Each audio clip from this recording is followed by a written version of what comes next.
నమస్తే, నేను హారిక. గీతం కాలేజ్లో బీటెక్ విద్యార్థిని ఆత్మహత్య చేసుకుంది. అసలు ఎందుకు చేసుకుంది, దాని గురించి విశ్లేషించడానికి మనతో పాటు సీనియర్ జర్నలిస్ట్ దాము బాలాజీ ఉన్నారు. మనతో పాటు ఆయన అడిగి తెలుసుకుందాం. నమస్తే సార్. నమస్తే. బీటెక్ విద్యార్థి సడన్గా నా 6వ అంతస్తు నుంచి దూకి చనిపోయింది. అంటే దీనికి గల కారణాలు ఏమై ఉండొచ్చు అంటారు? నిజానికి రేణుశ్రీ అమ్మాయి పేరు, 18 ఇయర్స్, బీటెక్ ఫస్ట్ ఇయర్, చేరు కూడా 3 నెలలు అయింది. వాళ్ళ నాన్న ఒక ఇండస్ట్రియలిస్ట్ రాహుల్ అని, అతనిది వెస్ట్ గోదావరి జిల్లా. ఇక్కడ కూకట్పల్లిలో శిల్పా బృందావన్ కాలనీలో ఉంటారన్నమాట. వాళ్ళు రోజు ఇంటి నుంచి కాలేజీకి వెళ్తుంది అమ్మాయి.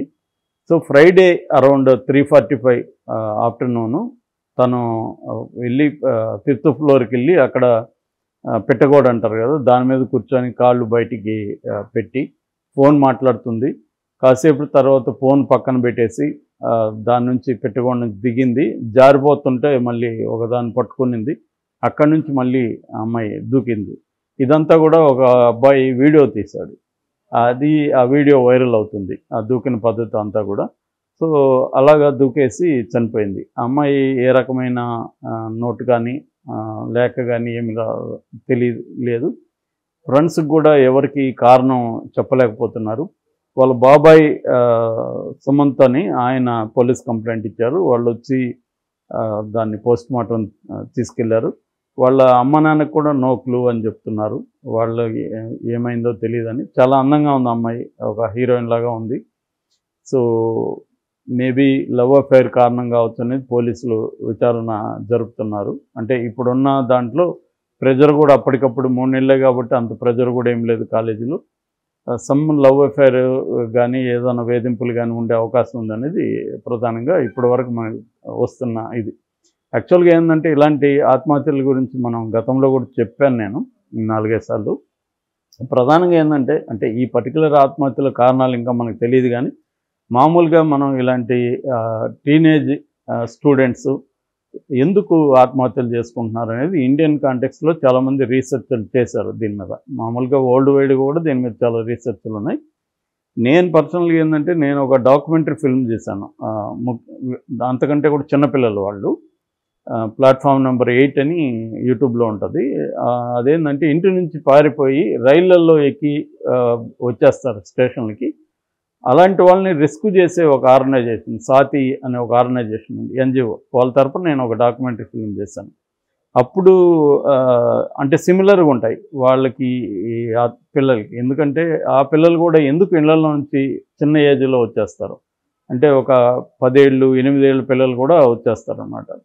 ప్రధానంగా వాళ్ళ దాంట్లో కూడా చెప్పింది ఏంటంటే 40% రీజన్స్ ఎడ్యుకేషనల్ ప్రెజర్స్ వాళ్ళకి, పిల్లలకి. సో ఎడ్యుకేషన్ మన ఒత్తిడి అనేది గతం ఒక 20 ఏళ్ల ముందుతో పోలిస్తే ఇప్పుడు పెరిగింది. 20 ఏళ్ల ముందుకి ఏంటంటే కెరీర్ రిలేటెడ్గా ఎడ్యుకేషన్ ఉండేది కాదు. అంటే అప్పట్లో ఇన్ని ప్రైవేటైజేషన్ లేదు, ఉద్యోగాలు ఇన్ని లేవు. కాబట్టి వాళ్ళకి అన్సర్టనిటీ ఉండేది లైఫ్లో. కాబట్టి ఏదో చదువుకునేది చదువుకునేది వెళ్ళేవారు కాదు. రెండోది ఏంటంటే ప్రైవేటైజేషన్ అనేది అప్పట్లో ఇంత లేదు. స్కూల్ ఎడ్యుకేషనల్ ప్రైవేటైజేషన్ అనేది తక్కువ ఉండేది. గవర్నమెంట్ స్కూల్స్, అందులో పెద్ద ప్రెజర్ ఉండేది కాదు. రెండోది ఆటలు పాటలు, గ్రౌండ్లు అవన్నీ ఉండేవి స్కూల్స్ కాలేజీల్లో. ఇవాళ ప్రెజర్ పెరిగింది. సో ఇప్పుడు దీని మీద రీసెర్చ్ చేసిన వాళ్ళు కూడా ఫస్ట్ చెప్పే కారణం అకాడమిక్ ప్రెజరే. అకాడమిక్ ప్రెజర్ అనేది ప్రధాన కారణంగా చెప్తున్నారు. ఇప్పుడు ఏంటంటే కాంపిటీషన్ పెరిగిపోయింది. రెండోది కాస్ట్లీ ఎడ్యుకేషన్. ఎల్కేజీ యూకేజీకి per year 1 lakh to 2 lakhs pay చేసే స్కూళ్ళు ఉన్నాయి, తీసుకునే స్కూళ్ళు ఉన్నాయి. అందువల్ల వాళ్ళ మీద మనం ఎంత పేరెంట్స్కి ఎంత గైడెన్స్ ఇచ్చి పేరెంటింగ్ మీద ఎన్ని క్లాసులు చెప్పినా వాళ్ళు కూడా, పేరెంట్స్ కూడా మన పిల్లల మీద ప్రెజర్ పెట్టకూడదని వాళ్ళు అనుకున్నా ఆ మోడల్లోనే ప్రెజర్ ఉంది. ఆ స్కూలు, ఈ సిస్టమ్ ఒక మోడల్ ఉంది కదా, ఈ మోడల్లోనే ప్రెజర్ ఉందన్నమాట. For example 7 Habits of Highly Effective People రాసిన స్టీఫెన్ కోవే 8th Habit అని ఒక బుక్ రాశాడు. అందులో ఇంట్రడక్షన్ ఒకటి ఉంటుంది. అదేంటంటే తన పిల్లవాడే కోపం కాలేకపోతున్నాడు, స్కూల్లో ప్రెజర్ ఫీల్ అవుతున్నాడు.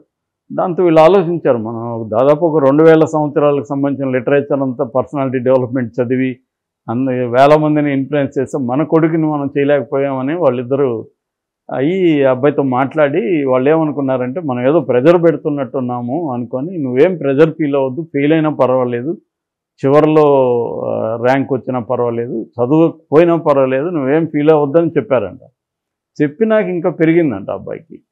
అప్పుడు వాళ్ళు ఆలోచించారంట ఎక్కడ మిస్టేక్ జరిగిందంటే మోడల్లో ప్రాబ్లం ఉంది. నువ్వు టెన్షన్ పడద్దంటే టెన్షన్ పడతారు వాళ్ళు ఇంకా ఎక్కువ. అంటే ఒక రకమైన నువ్వు వాళ్ళకి సజెషన్ ఇస్తున్నావు ఇండైరెక్ట్గా. అంటే నువ్వు ఫెయిల్ అయినా కూడా మేము బాధపడంలే అని చెప్తున్నావు. అంటే వాళ్ళు ఏంటంటే నేను ఫెయిల్ అవ్వకూడదు, కానీ పాపం నాన్న అమ్మ వాళ్ళు ఎంతో పెద్ద మనసుతో మనల్ని ఇట్లా అంటున్నారు, కానీ నా తప్పు అన్న ఒక గిల్ట్లోకి వెళ్ళిపోతున్నారు వాళ్ళు. సో దాన్ని వాళ్ళు అర్థం చేసుకొని తర్వాత అబ్బాయిని ఎలా డీల్ చేస్తాం అనేది రాసుకుంటూ వచ్చారనమాట. అలాగా చాలామంది పేరెంట్స్ ప్రెజర్ పెట్టరు, అయినా పిల్లలు చనిపోయిన సంఘటనలు చాలా ఉన్నాయి. ఎందుకంటే బికాస్ ఆఫ్ దిస్ మోడల్. ఈ స్కూల్కి నువ్వు 1 lakh కడుతూ ఉన్నారని 2వ క్లాసు 3వ క్లాస్ పిల్లలకి అర్థమైపోతుంది ఫీజులు ఎంత కడుతున్నారు, ఇంట్లో ఏ రకమైన ఎకనామిక్ ఇష్యూస్ ఉన్నాయి, ఇవన్నీ తెలియకుండా వాళ్ళకి పడుతూ ఉంటాయి. నువ్వు చదివినా చదవకపోయినా ఏం పర్వాలేదు అని చెప్పినా ఎందుకు 1 lakh ఫీజు కడుతున్నావు, అట్లాంటప్పుడు ఏ గవర్నమెంట్ స్కూల్లోనూ నన్ను ఎందుకు చేర్చలేదు అన్నది వాళ్ళు అడిగినా అడగకపోయినా వాళ్ళ మైండ్లో అన్కాన్షియస్గా ఉంటుంది అన్నమాట. అందువల్ల ప్రెజర్ ఉంటుంది. సో ఈ మోడల్లో ఉండే ప్రెజర్ దీన్ని ఎలా పరిష్కరించాలనేది ఇండివిజువల్గా చేసే ఇది కాదు, ఇది సిస్టమేటిక్ ప్రాబ్లం అది. సో ఇది ఒక కారణం పెరుగుతున్నాడు.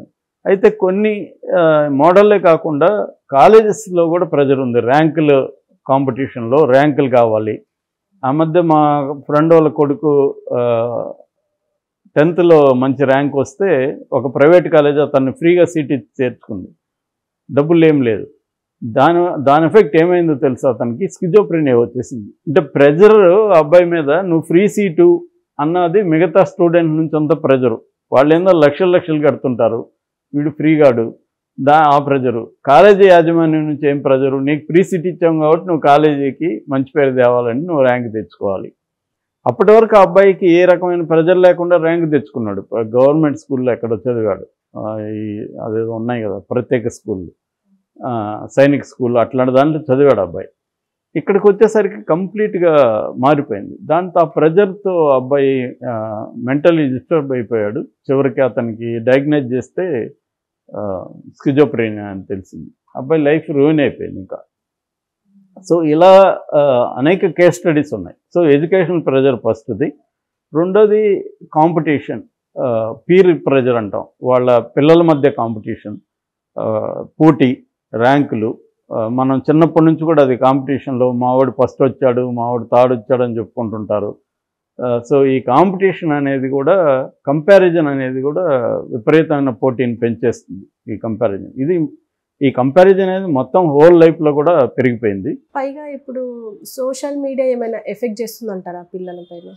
అదే సోషల్ మీడియా, ఫోన్లు అన్నీ చేస్తాయి. ఈ బేసిక్గా ఏంటంటే సోషల్ మీడియా ఇవన్నీ కూడా ప్లాట్ఫామ్స్.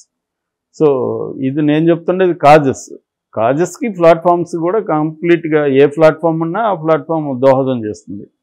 ఇక మూడవది పేరెంటల్ ప్రెజర్స్. పేరెంట్స్ కూడా ఏమైపోయిందంటే వాళ్ళు డిసైడ్ చేస్తున్నారు ఏం చదవాల పిల్లలు అనేది. అంటే ఇప్పుడు ఒక పాప ఉంది, ఆ పాప నాకు సోషల్ సైన్సెస్ ఇష్టం అంటుంది, కానీ వాళ్ళు తీసుకెళ్ళి బీటెక్లో చేర్చేదానికి ట్రై చేస్తారు. ఎందుకంటే బీటెక్లో త్వరగా జాబ్ వస్తుంది, నువ్వు ఏ హిస్టరీనో ఎకనామిక్స్ లిటరేచర్ చదివితే ఎప్పుడు నువ్వు సెటిల్ అయ్యేది అని అనేక ఎగ్జాంపుల్స్ చూపిస్తారు. వాడు చూడు లిటరేచర్ ఏం చేస్తున్నాడు, వీళ్ళు చూడు ఏం చేస్తున్నారు అని.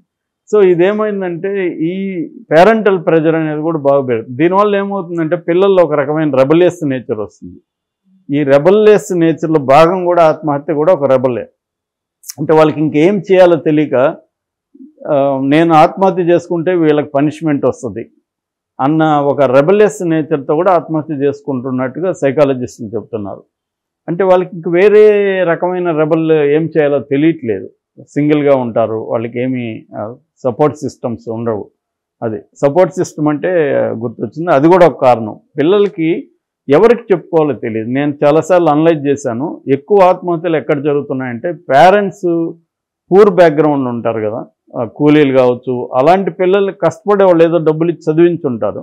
అలాంటి పిల్లలు ఈ ఎడ్యుకేషన్ ఇన్స్టిట్యూట్లోకి వస్తారు కదా, వీళ్ళకి సపోర్ట్ సిస్టమ్ ఉండదు. పేరెంట్స్తో వీళ్ళు షేర్ చేసుకోలేరు, పక్కన ఎవరికి చెప్పలేరు, పేరెంట్స్కి కూడా వీళ్ళ ప్రపంచం తెలియదు.